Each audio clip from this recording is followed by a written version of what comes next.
አመሻሹ ላይ አንፊልድ እንደ ነጎድጓድ በሚያስገመግሙ ድምጾች ይሞላል። እንደ ኤሌክትሪክ በሚነዝሩ ስሜቶችም ይዋጣል።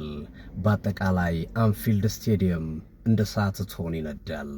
ተጠባቂው የሊቨርፑልና የፓሪስ ሰን ጀርመን ፍልሚያ የመጨረሻው ዙር ወይም ደግሞ የመልሱ ጨዋታ በአንፊልድ አመሻሽ 5 ሰዓት ላይ የሚከናወን ይሆናል።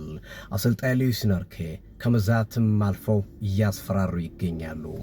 አሁን እናውቃለን አሉ የቀድሞ የባርሴሎና አሰልጣኝና የአሁኑ የፓሪስ ሰን ጀርመን ፊት አውራሪ ሉዊስ ኤንሪኬም እንዲህ ሲሉ ነው የተደመጡት። እናውቃለን ሊቨርፑል የመጀመሪያ ዙርን በአውሮፓ ሻምፒዮንስ ሊግ ጥሎ ማለፍ ጨዋታ ተሸንፎ አያውቅም።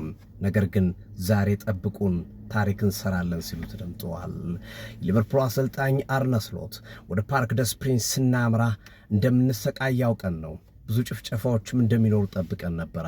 ያን የተቋቋምንበት መንገድ ግን እድለኛም ጭምር ስለነበር ነው ሲሉ ተደምጠዋል። ዛሬ ግን ያንን እንዳትጠብቁ፣ የፓርክ ደስ ፕሪንሱን ፍልሚያ ተቃራኒ ጠብቁ። ዛሬ ተጫዋቾች በሙሉ ይህንን ጨዋታ በጥበብም በማጥቃትም በመታገዝ ጨዋታውን በማሸነፍ ወደ ቀጣዩ ዙር እናምራለን።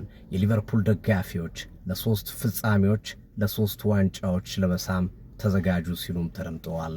ከጨዋታው በፊት ግን በአንፊልድ ስቴዲየም አቅራቢያ በነበረ ልምምድ ላይ የሊቨርፑል ወሳኝ ተጫዋቾች ትሬንት አሌክዛንደር-አርኖልድና ሞሐመድ ሳላ ሲጋጩ መታየታቸው ብዙዎችን አነጋግሯል።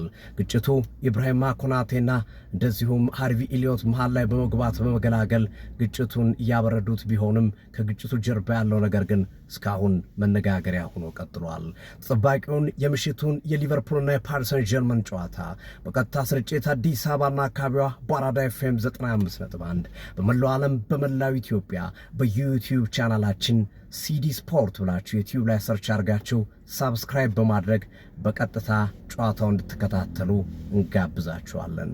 ይህ ክላሲክ ዳይናሚክ ስፖርት ሲዲ ስፖርት ነው። ይመቻችሁ።